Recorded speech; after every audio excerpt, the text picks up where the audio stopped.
તમે જો ઘર ડિઝાઇન કરો અને જે ખૂણો વધે ને એમાં ઠાકોરજીનો ગોખલો કરો છો. લો, ઘણા તો બિચારા ભગવાન થાકી ગયા હોય, દાદરાની નીચે ભગવાન નક્કી જ હોય કે આપણે ત્યાં જ બેસવાનું છે, દાદરાની નીચે. અને ભગવાનનું મંદિર કેમ કે મને ઘણી વાર કહેવા આવે કે સ્વામી આ સાઈઝનું મંદિર મળે. મેં કહ્યું કેમ સાઈઝનું, જે સાઈઝનું મળે લો ને. એ કે એવો ગોખલો છે ને મારે, ગોખલા પ્રમાણે ભગવાનને સેટ કરવાના, ભગવાન પ્રમાણે ગોખલો ના બને. આપણા મનની અંદર કિંમત બીજાની છે, પણ હકીકતની અંદર સંતોએ અને વારસાએ આપણને શીખવાડ્યું છે જે કંઈ આ દુનિયાની અંદર કિંમતમાં કિંમતી વસ્તુ હોય એ ભગવાન છે. એ પ્રમુખ સ્વામી મહારાજ એ સાચવે છે, આપે છે અને રાખે છે. પણ બીજો એક સૂક્ષ્મ પ્રશ્ન થાય આજે જયારે આપણે પારાયણ કરવા જ બેઠા છે, તો લેટ મી ઓલ્સો એડ્રેસ. આપણી પાસે સૂક્ષ્મ પ્રશ્ન છે, કોઈ ઝાઝા નહીં બોલે પણ મને જ થયો છે કે હમણાં જેમ અક્ષરવત્સલ સ્વામીએ વાત કરીને આપણે એમ માનીએ છીએ કે ભારત ભૂમિ એ દેવભૂમિ છે. કદાચ કોઈ પણ દેશની અંદર અને કોઈ પણ ખૂણાની અંદર અને કોઈ પણ જગ્યાની અંદર, ભૂમિની અંદર આટલા અવતારો જે ભારતમાં થયા છે એવા અવતારો કોઈ પણ દેશ કે કોઈ પણ સંસ્કૃતિમાં થયા નથી.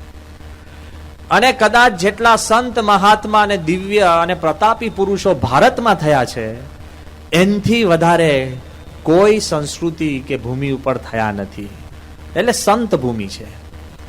અરે વિચાર તો કરો, દુનિયામાં નદીઓ છે, એમેઝોન છે, નાઇલ છે, ટાઇગ્રીસ છે, એવી જુદી જુદી નદીઓ છે જે બહુ જ મોટી છે, પ્રભાવશાળી છે.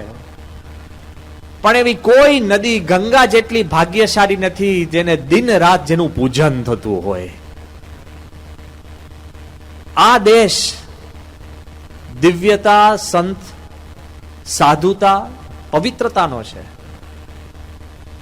એવા કોઈ પણ પહાડો નહીં હોય. આલ્પ્સ છે, રોકીસ છે, પેરેનીઝ છે, એન્ડીઝ છે, કિલીમાંજારો ને એ પણ બધા જુદા જુદા પર્વતો છે. દુનિયાના મોટા મોટા પર્વતો છે, પણ એક હિમાલય એક જ પર્વત છે જ્યાં લોકો ધ્યાન કરવા જાય છે. કોઈ દિવસ આલ્પ્સમાં દોડિયાઓ જઈને ધ્યાન નથી કરતા. એક જ પર્વત છે કે જ્યાં લોકો ધ્યાન કરવા જાય છે. અને લગભગ હિમાલયની જે રેન્જ છે ભારત ઉપરાંત બીજા ઘણા દેશોમાં છે, ત્યાંય કોઈ સાધુ સંતો ધ્યાન, મેડિટેશન, ભજન, ભક્તિ કરવા નથી જતા.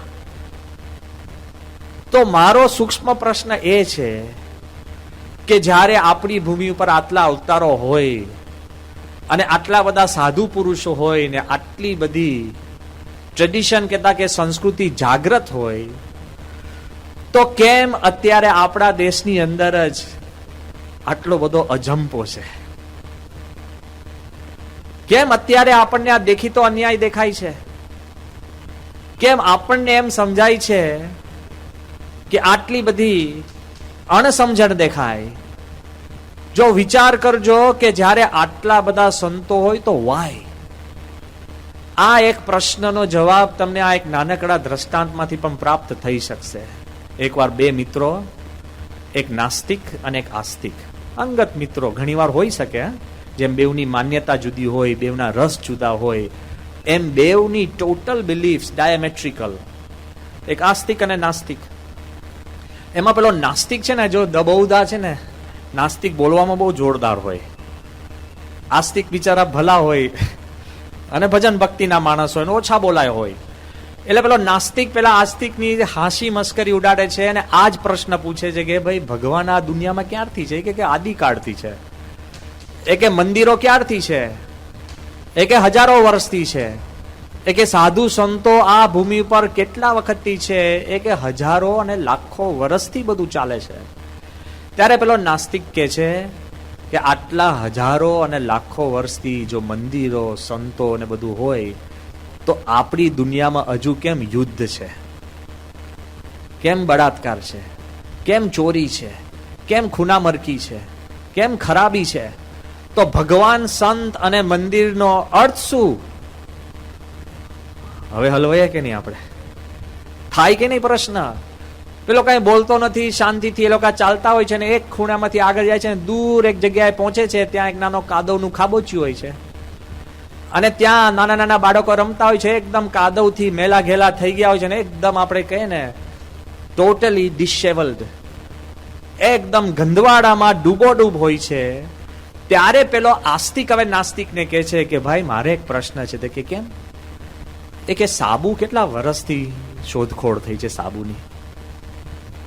તો પેલો કે એ તો 2-2,500 વર્ષ પહેલા ફિનિશિયન્સ, ઇજિપ્શિયન્સ પહેલાના ફિનિશિયન્સ એ લોકોએ સાબુ શોધ્યો છે. એ કે સાબુ 2,500-3,000 વર્ષથી હોય આ ભૂમિ પર, આ છોકરાઓ કેમ ગંદા છે? એટલે કે હવે ભાઈ એ વાપરતા નથી. એ કે હું એટલું જ કહું છું, મંદિર, સંત અને ભગવાનને કોઈ વાપરતા નથી, ઉપયોગ કરતા નથી, એટલે ખૂન ખરાબીને યુદ્ધો ચાલે છે. આપણે ઉપયોગ નથી કરતા. જો ભગવાન, સંત અને મંદિર અને ધર્મનો જો સદુપયોગ થાય ને, તો આ બધા જ પ્રશ્ન તત્કાળ હલ થઈ જાય છે. ધર્મનો ઉપયોગ એટલે શું? ધર્મનો ઉપયોગ એટલે કથા કરવી, વાત કરવી, લેખ લખવા અને ચર્ચા કરવી એ? અરે ધર્મનો સદુપયોગ એ કે જ્યારે આચરણમાં આવે ને, જીવનમાં લાવી તો જુઓ અને તમારા જીવનમાં ચમત્કાર જુઓ. ભગવાનનો ખરેખર સદુપયોગ શું? કે ભગવાનના ફોટા લટકાવવા, આ મૂકવું, મૂર્તિઓ મૂકવી એ? કે ભગવાન માટે આપણે ઝઘડા કરવા, યુદ્ધ કરવા, એકબીજાને પાછા પાડવા એ? ભગવાનનો જો ખરેખર સદુપયોગ એ છે કે ભગવાનની દિલમાં, અંતરમાં એકાંતિક ભક્તિ કરવી. કરી તો જુઓ. Do it and you will see the change. અને સંતનો ખરેખર સદુપયોગ શું? ઘરે લઈ જમીને જમાડવા, પધરામણી કરવી, ગુણગાન ગાવા એ? કે સંતનો મન, કર્મ, વચને સમાગમ કરવો, સ્મરણ કરવું અને સંતની સમજણ આપણે અપનાવી એ? કરી તો જુઓ and see the miracle that will happen in your life. જો હકીકતની અંદર સંત પરમ હિતકારી આપણે માનવા હોય ને, તો એનો સદુપયોગ કરવો પડે, એનો સમાગમ કરવો પડે, સ્મરણ કરવું પડે અને એ સંતની સમજણ આપણે જીવનમાં ઉતારવી પડે. અને જ્યારે આપણે આ મનની અંદર સ્પષ્ટ થાય ને, તો આઈ ટેલ યુ કે એમાં ઝાઝાની પછી જરૂર નથી. જો આ ધર્મ, સંત અને ભગવાનમાં કંઈક તાકાત હોય ને, it is almost like a scientific experiment. ઝાઝા પુરાવાની જરૂર નથી. એકવાર એડિસને લાઇટ શોધી, 4 દિવસ પછી હરેક ક્ષણ આ પૃથ્વી અજવાળામાં આવી ગઈ. કોઈ એ યાદ નથી કરતું કે એના 10,000 એક્સપેરિમેન્ટ ફેલ ગયા, પણ એક જ સક્સેસફુલ ગયો. એમાંથી આપણે આ લાઇટો દેખાય છે. એક. હું તો આપને એટલી જ વાત કરું છું કે જો વાલિયો લૂંટારો એ તમારા જેવો જ્ઞાની પણ નહોતો અને આપણા જેવો સજ્જન પણ નહોતો. જો વાલિયો લૂંટારો એને સંતમાં શ્રદ્ધા રાખી, નારદજી, એક એ લોકોએ પ્લાનિંગ નતું કર્યું આપણા જેવી કથા. એ તો દે ક્રોસ્ડ ટ્રાવેલર, અને પેલો તો એને લૂંટવા જતો હતો ને એમાં ભેગા થઈ ગયા છે, ખાલી આમ ભટકાઈ ગયા. અને નારદજીના વચનમાં એક વિશ્વાસ આવ્યો અને વિશ્વાસથી એને રામ રટન કહેતા કે રામ ભગવાનનું નામ રટન કર્યું. તો એ વખતે વાલિયો લૂંટારો જો વાલ્મીકી ઋષિ બની અને જે રામાયણ રચી અને લાખો અને કરોડોનો ઉદ્ધાર કરી શકતા હોય, તો હું તમને એટલું કહું છું, એટલા જ સંતમાં વિશ્વાસ રાખી, ભગવાનમાં જોડાય અને જો તમે તમારા જીવનનું પરિવર્તન આણવા માંગતો ને, તો the miracle will happen today. એમ નથી માનવા જેવું કે 10 લાખ વર્ષ પહેલા રામાયણના વખતમાં આવું થયું હતું. હું એમ કહું, 10 લાખ વર્ષ પહેલા તમે અગ્નિમાં આંગળી નાખો તો કેવું લાગે? ફાયર ઇઝ એ કેવ મેને 10,000 લાખ વર્ષ પહેલા એને આંગળી નાખી હશે ફાયરમાં, તો કેવી લાગી હશે ફાયર? ગરમ, હોટ. અને આજે નાખીએ તો મોડર્ન ફાયર જુદી હોય. સેમ. તમે એ જ રીત અપનાવો તો એ જ અનુભવ તમને અત્યારે શક્ય છે. હવે બીજી વાત પણ આપણા મનની અંદર દ્રઢ કરવી જોઈએ. જો એક વસ્તુ એક જ વાર લાઈટ શોધો અને આખી જિંદગી તમારી પાસે લાઈટ આવે છે, એકાદ વ્યક્તિ પણ જો સંત દ્વારા ભગવાનને પામી શકતી હોય ને, તો ઇટ ઇઝ પ્રૂફ ઇનફ કે ધર્મ it works. It is proof enough કે સંત હી વર્ક્સ. અને જો ન મનાતું હોય તો તમને જ પ્રશ્ન પૂછું કે ચંદ્ર ઉપર કેટલા માણસો ગયા છે? પહેલા એક નીલ આર્મસ્ટ્રોંગ, બરાબર? અને અત્યારે વૈજ્ઞાનિકો બેઠા છે, અહીંયા ઘણા 2-3 બેઠા છે. અત્યાર સુધી ચંદ્ર ઉપર ખાલી 12 મનુષ્યોએ પોતે પગ મૂક્યો છે. કેટલા? 12. તોય આપણે મૂછો મરડીએ છીએ કે માણસે ચંદ્ર ઉપર જીત મેળવી લે. તમે જવાના છો? અબજો માણસો જે પૃથ્વી પર આવીને હાલ્યા ગયા અને હવે જે આવશે કોઈ જવાનું છે? હું તો કહું, એક માણસ પર ચંદ્ર ઉપર જાય ને એની સફળતા આપણે સૌ માનીએ છીએ અને કહીએ છીએ કે માનવ ચંદ્ર ઉપર જઈ શકે. એક જ કાફી છે, એક જ. એવરેસ્ટ ઉપર 1953માં જ્યારે એવરેસ્ટ ઉપર તેનસિંગ અને હિલેરી ચડ્યા, એક જ માણસ એવરેસ્ટ ઉપર ચડ્યો. કેટલાય મરી ગયા હજારોની સંખ્યામાં, કેટલાય અત્યારે મરે છે. અત્યાર સુધી જો એના સ્ટેટિસ્ટિક્સ તમે જુઓ ને તો એવરેસ્ટ ઉપર 3,000 માણસો ખાલી ગયા છે. તો આપણે કેટલા કેફથી ચડે કે એવરેસ્ટ કે જઈ શકાય. લે, તમારથી તો ન જ જવાય. જે માણસ ત્રીજા માળે લિફ્ટ લઈને જતો હોય અને લિફ્ટ બગડે એમાં 50 ગાળો દેતો હોય. આપણી પ્રકૃતિ છે, આપણી કોન્ફ્લિક્ટ ઓછી કરીએ છીએ ગાળો આપીને. આમ આનંદ થાય. હું એટલું કહું છું, ખાલી એવરેસ્ટ ઉપર અબજો નથી ગયા, ખાલી 5 ગયા હોય, 30 ગયા હોય, 3,000 ગયા હોય, એમાંય આપણે અહેસાસ કરીએ કે એવરેસ્ટ ઉપર જવાય. હા, એમાં કોઈ આપણી સામે ના પણ જો ઝઘડીએ લે. હું તમને એટલું કહું છું, ભારત ભૂમિ પર જેટલા સંતો થયા, હવે એ વાત બાજુ પર મૂકો. આ દુનિયામાં પણ મૂલ્યાંકન કેવી રીતના થાય છે? મૂલ્યાંકન જોજો. દુનિયામાં ધંધા કેટલા જણ શરૂ કરતા હશે? લાખોની સંખ્યામાં. અને સક્સેસફુલ કેટલા થાય છે? જૂજ. તોય આપણે માનીએ છીએ ધંધો કરવો જોઈએ. તર્ક જોજો, ક્રિકેટ બેટ લઈને કેટલા છોકરા ભારતમાં ફરતા હશે અને રમે છે કેટલા ક્રિકેટ ટીમમાં? 11. તોય આપણે એમ નથી જોતા કે કરોડો ફેલ થયા અને 11 જ પાસ થયા. વાય? તો હું એમ કહું છું, ખાલી ધર્મની અંદર કેમ આપણે એમ પકડી રાખીએ છીએ? 2 જણા કંઈક લપસે ને એના લીધે આખો ધર્મને આપણે ડાઘ લગાડીએ. You can't do that. હું તો એનાથી આગળ જઈને તમને વાત કરું છું, ખાલી એક જ વ્યક્તિ, પ્રમુખ સ્વામી મહારાજ જેવા એક જ સંત આ પૃથ્વી પર હોય જેને લાખો ને કરોડ અને ભગવાનના માર્ગે પાડ્યા હોય. એ એક સંત એક પુરાવો છે કે ધર્મ સાચો છે, ભગવાન સાચા છે અને આ દુનિયામાં સત સાચું છે.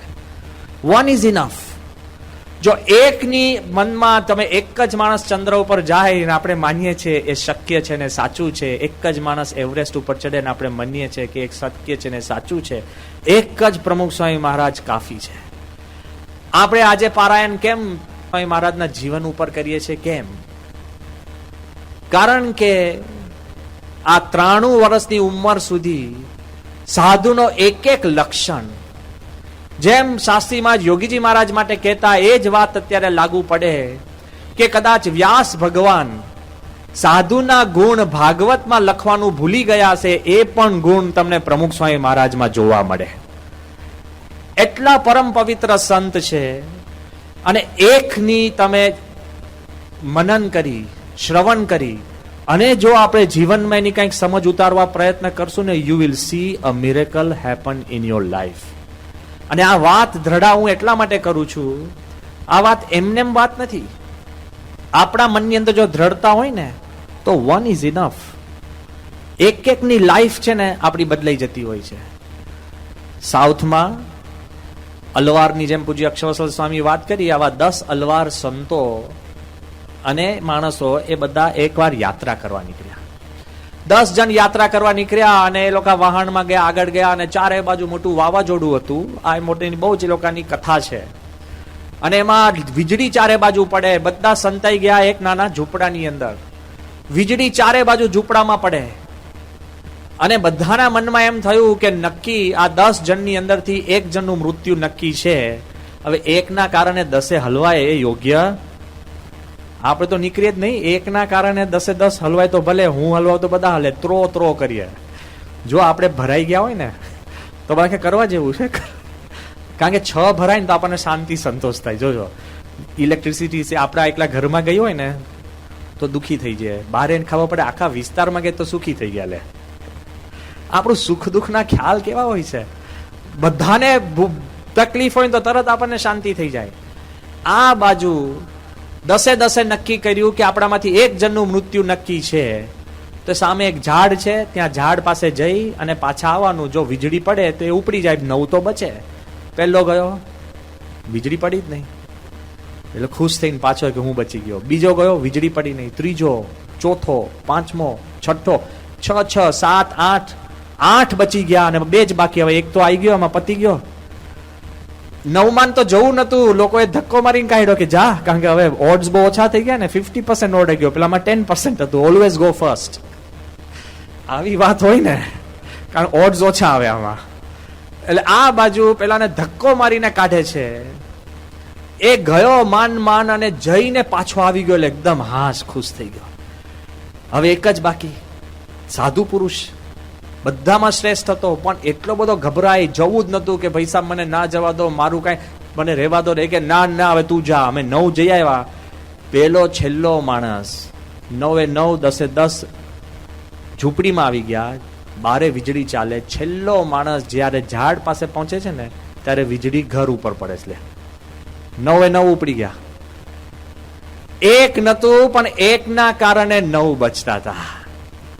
એટલે મારી દ્રષ્ટિએ આપણે એમ વિશ્વાસ રાખજો, અત્યારે દુનિયામાં જે થવું હોય થાય, પ્રમુખ સ્વામી મહારાજના એકના પવિત્ર રહેનાના કારણે આપણે સૌના દેશકાળ સારા છે. તમારા તો સારા થઈ જ જાય જો તમે મળો. આજે જ બપોરે અમદાવાદ મંદિરની અંદર અમે હતા, ત્યારે એક ભાઈ બહારના હતા, બારગામથી આવેલા, સીધા લગભગ બપોરે 1 વાગે મળ્યા.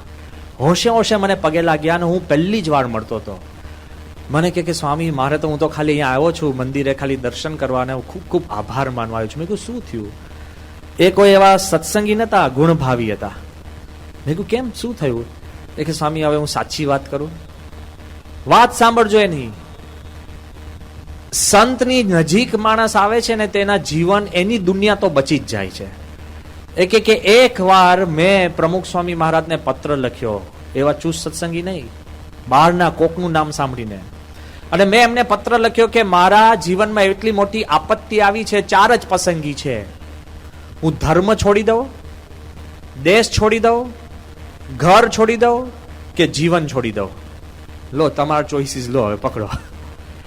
ચોઇસીસ પણ છે ને ફોસ્ટિયન ડાયલેમા જેવું છે. ચોઇસીસ પણ સારા નથી. એક પણ ચોઇસ સારો હોય તોય આપણે કંઈક માની શકીએ. હવે મેં કીધું તો હા સ્વામીએ તને ચોઈસ શું આપી દીધો, આમાંથી ચોઈસ શું આપવાનો, આ 4માંથી હું શું કરું? મેં કહ્યું પ્રશ્ન શું થયો હતો? એ કે મારી પત્ની એ કોઈક પર પુરુષ સાથે, પરધર્મી, એની સાથે મારું અપમાન કરીને ભાગી ગઈ, અને મેં એટલી બધી મારે તકલીફ થઈ ને, આ છે ને વેર જે રામ તેમ, એટલી બધી તકલીફ થઈ ગઈ હતી. અને પરધર્મી મહાપ્રશ્ન, એટલે કે મેં આ 4 વસ્તુ નક્કી કરી હતી. ત્યારે સ્વામીએ મને શું લખ્યું ખબર છે કાગળમાં? સ્વામી કીધું તારો ભૂતકાળ છોડી દે અને વેરઝેર છોડી દે, શાંતિથી રહે. એટલે કે અત્યારે હું જીવું છું. આપણા પસંદગીઓને ચોઇસીસ જુદા હોય છે, અને સંત જે તમને આપે ને ચોઇસ ને પસંદગી, એ કંઈક ઓર હોય છે, જુદી હોય છે. અને એ તમને જરા જુદું વિચારવાનું શીખવે છે, દ્રષ્ટિ જુદી આપે છે. પ્રમુખ સ્વામીની વિશિષ્ટતા જ આ છે કે આપણને કંઈક જુદું આપી શકે, અને એ આપણને જેમ છે એમ વાત કરી શકે છે. બહુ અઘરું છે, ભલા પ્રયત્ન કરતા હોય પણ શક્ય નથી. સ્વામી પાસે ઇલેક્શન કમિશનર આવ્યા હતા જ્યારે ભારતની અંદર ઇલેક્શન ચાલતું હતું, અને બહુ પ્રેમથી સ્વામીનો મહિમા સાંભળીને પ્રમુખ સ્વામી પાસે આવ્યા, અને એને પાછું થોડીક સ્વામિનારાયણ સંપ્રદાયનું જ્ઞાન પણ ખરું. એને આવીને સ્વામીને વાત કરી કે મેને આપકી શિક્ષાપત્રી પઢી હૈ. એને કઈ સ્વામી પાસે આવ્યા, શિક્ષાપત્રી વાંચી, પછી એને શું કીધું ખબર કે if there was one verse, કે એક શ્લોક, if there was one verse you had the choice to change in relevance to modern times. અત્યારના યુગ પ્રમાણે શિક્ષાપત્રીનો એક શ્લોક બદલવાનું તમને કહે તે કયો શ્લોક તમે બદલો લે? તો સ્વામી કે સાહેબ, આ શિક્ષાપત્રી ભગવાન સ્વામિનારાયણની વાણી છે, શાસ્ત્ર છે. શાસ્ત્ર બદલવાનું ના હોય, આપણે બદલાવાનું હોય. વિચાર કરો, આપણે આપણી બુદ્ધિ, લક્ષણ, આવડતથી છે ને બીજું બદલવા પ્રયત્ન કરીએ છીએ. સંત એક આપણને સમજ આપે છે, તમારા પરમ હિતકારી કેમ છે. He teaches you the technique to change yourself. અને એવી રીતે તમને શીખ આપે છે કે એના કારણે તમારું આખું જીવન બદલાઈ જતું હોય છે. એટલે જ કદાચ ડોક્ટર રાધાકૃષ્ણન ભારતના પ્રથમ વાઇસ પ્રેસિડન્ટ અને સેકન્ડ પ્રેસિડન્ટ ઓફ ઇન્ડિયા. અને એ ડોક્ટર રાધાકૃષ્ણન પોતે સામાન્ય માણસ નતા. ઓક્સફર્ડમાં પ્રોફેસર, ભારત રત્ન, પોતે ફિલોસોફર હતા અને સંપૂર્ણ ભારતીય ઇતિહાસના જાણકાર ને પ્રવચનકાર હતા. એ ડોક્ટર રાધાકૃષ્ણન આપણને એક જુદી સમજ આપે છે કે વી live in society today not because of the scientific inventions but because of the saints who travel in society. એ આપણને એક શીખવાડે છે કે આપણે આ સમાજની અંદર જે કાંઈ સમૃદ્ધ છે એ બાહ્ય સમૃદ્ધિ કે શોધખોળ કે વિજ્ઞાનના કારણે નથી, પણ જે સંત લોક જે કર્મ કરે છે, એ સંત જે વિચરણ કરે છે, જે નૈતિક બળ પૂરું પાડે છે, સામાજિક સુધારા કરે છે, જે સંત આપણે ભજન, ભક્તિ અને શ્રદ્ધાની વાત કરે છે, એના કારણે અત્યારે આપણો દેશ સહી સલામત છે. પ્રેસિડન્ટ કે છે. એનાથી પણ આગળ હું વાત કરું કે જો સમજમાં થોડીક જુદું સંત આપણને આપે છે કે યોગી કૃષ્ણ પ્રેમ નામ તમે સાંભળ્યું હશે. એ પોતે એક બ્રિટિશ એરફોર્સ પાયલટ હતા. જ્યારે વર્લ્ડ વોર 1 ની અંદર 18 વર્ષની ઉંમરે એ એરફોર્સ પાયલટ બની અને જ્યારે એનું પ્લેન જર્મની સામે ઉપાડતા હતા, એનું સ્ક્વોડ્રન બધા જ પ્લેનો એક સામે ઉપાડતા, એ સ્ક્વોડ્રન લીડર હતો. અચાનક એને ખબર જ નથી, પણ એ પ્લેન ડાબી બાજુ લઈ જતો હતો અને એને જમણી બાજુ વળી ગયું પ્લેન. જમણી બાજુ વળી, એની પાછળ એના બીજા બધા જ પ્લેનો જમણી બાજુ વળી ગયા, કારણ કે એ લીડર હતા. અને વળીને એને ઉતારી દીધું. જેવું ઉતાર્યું ને એટલે એરફોર્સ બેઝ ઉપર બધા જ એરફોર્સના માણસો આવીને આને કોંગ્રેચ્યુલેટ કરવા લાગે. ગ્રેટ, અદ્ભુત કામ, બહુ આપસૂજ, બહુ બુદ્ધિ વાપરી. પેલો કે કેમ? એ કે જો તું ડાબી બાજુ પ્લેન લઈ ગયો હોત તો ડાબી બાજુ જર્મન બોમ્બર્સનો મોટો રાફડો હતો, એક પણ પ્લેન આપણું બચે જ નહીં. પણ તે એકદમ હોશિયારી વાપરીને તે જમણી બાજુ પ્લેન ઉતાર્યો. આ માણસ એની આત્મકથામાં લખે છે કે ભાઈ બધા મને ઇલકાબ આપતા હતા ને, એ વાત તો સાચી, પણ મારો અંતરાત્મા જાણતો હતો કે હું તો લઈ જતો હતો ક્યાં? ડાબી બાજુ. અને આપ મેળે જમણી બાજુ ગયું. કોક એક શક્તિ છે મારા બુદ્ધિથી ઉપરાંત, એને મને આ બાજુ વાળ્યું, એને મારે શોધવી જોઈએ. એટલે 1921ની સાલમાં ભારતમાં આવીને પછી એ સાધુ બને છે. યોગી કૃષ્ણ પ્રેમ એનું નામ હતું. Ronald Nixon. આપણે તો કોઈ આપણું કામ આપણાથી થયું ના હોય તો આપણે મૂછો તો મરડીએ. એમને એમ હોય ને કઈ કામ સારું થાય કે બસ નહીં. આપણી પ્રકૃતિ કેવી છે ખબર છે? પોતું માણીને યશ લઈ લઈએ. આપણે હોય બીજાનો, પોતું મારી દઈએ. કે છે ને એકવાર એક કીડી અને હાથી બ્રિજ ઉપરથી પસાર થતા હતા અને બ્રિજ બહુ હલ્યો ને તો કીડી પછી હાથીને શું કે છે, જોયું આપણે ભેગા થઈને બ્રિજને કેવો હલાવી દીધો. લે, કીડીથી હરે બ્રિજ, તોય કીડી હાથી જોડે આપણે ભાગીદારી ઉભી કરીએ. આપણે આપણા કાર્યોમાંથી બહાર જ નથી આવતા. તમે વિચાર તો કરો, તમારા જીવનની અંદર પણ એવા પ્રસંગો બન્યા છે જેના કરતા તમે નથી, છતાં પણ આપણે યશ લઈને ફરતા હોઈએ. એ જો સંત આપણને સમજાવે ને તરત જ પરમ હિતકારી બને છે. ક્યાં તમે ને હું થોડુંક કર્યું હોય એનું લિસ્ટ રાખીએ અને લોકો ભૂલી ગયા તો એને યાદ કરાવીએ. હું એકવાર પ્રેસિડન્ટ હતો, ભૂલી જાઓ, ગોન. શેની માટે યાદ રાખવાનું? તો સંત આ યોગી કૃષ્ણ પ્રેમ, એના મનમાં એમ થયું કે મેં જાતે પ્લેન વાળ્યું નથી, એમ તમારા જીવનના ઘણા વડાકો તમે નથી વાળ્યા અને એ ભગવાનની દયાથી વળ્યા છે. તમે વિચાર કરશો ને નાના નાની, અરે ભાઈ તમને આ કુળમાં જન્મ આપો, આપણા બધાનો જન્મ બીજા વિશ્વ યુદ્ધ વખતે હોત તો બધા ટેન્કો ના બનાવતા હોત. કયા ચોપડા તમે લખતા હોત, કયા ધંધા કરતા હોત, શું કરતા હોત, ક્યાં તમે ભણતા હોત. હું એમ કહું છું, કેટલાય બધાને આભારી આપણું જીવન છે. આના મનમાં એમ થયું કે કોક નક્કી શક્તિ અને સાધુ બને છે. હવે જોજો, ખરેખરો ખેલ તો હવે થયો.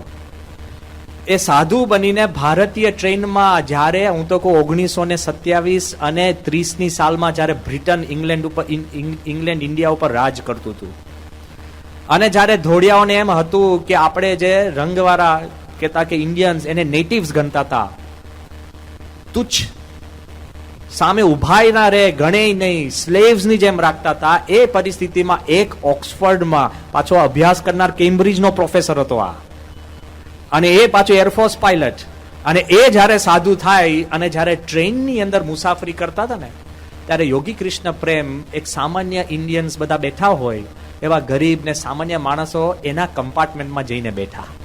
ધોળ્યો, એમાં એક અંગ્રેજ બાઈ, પૈસાદાર, મોટી કોઈ અધિકારીની પત્ની હશે ને, એકદમ કેફથી આવીને એને આને જોયો.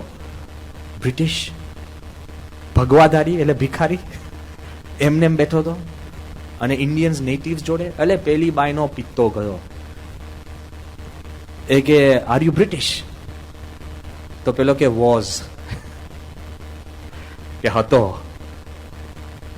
તે કે why are you sitting with the natives?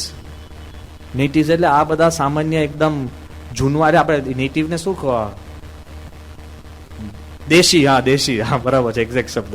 તો કે આ બધા દેશીઓ જોડે કેમ બેઠો છે તું? Why are you sitting with the natives?